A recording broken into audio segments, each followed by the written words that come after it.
Do you daydream about having children who grow up to be compassionate adults? Whew.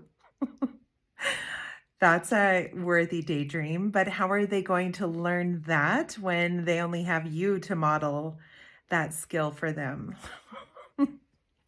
Yes, children will pick up on the level of compassion that you have as you engage with one another. And sometimes that they might see ways you could be more compassionate. But we don't want them to learn something as a result of us doing it poorly in the world, do we? So here's some thoughts about compassion and a little tip for you.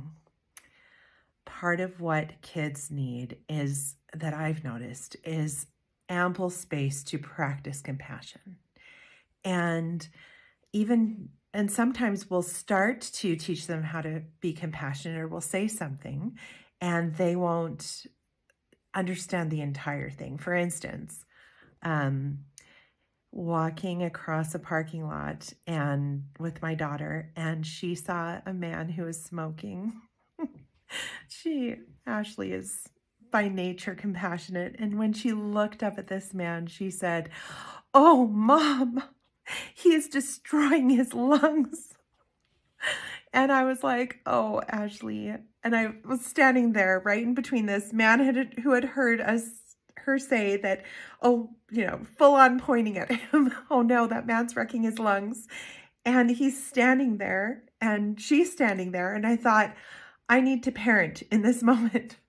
So I ended up just saying, "Oh, Ashley, I forgot to teach you how hard it is to quit smoking.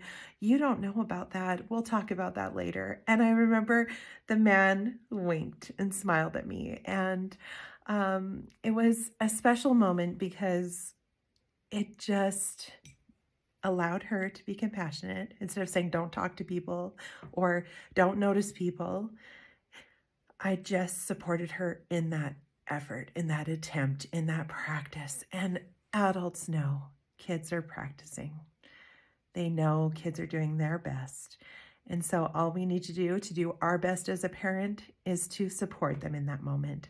So instead of being embarrassed or thinking you need to correct them unkindly, extend that compassion in those moments and help your child build in their version of that skill. If you met Ashley today, you would think I was the best at teaching this. Sometimes they just come to earth with so much love in their hearts.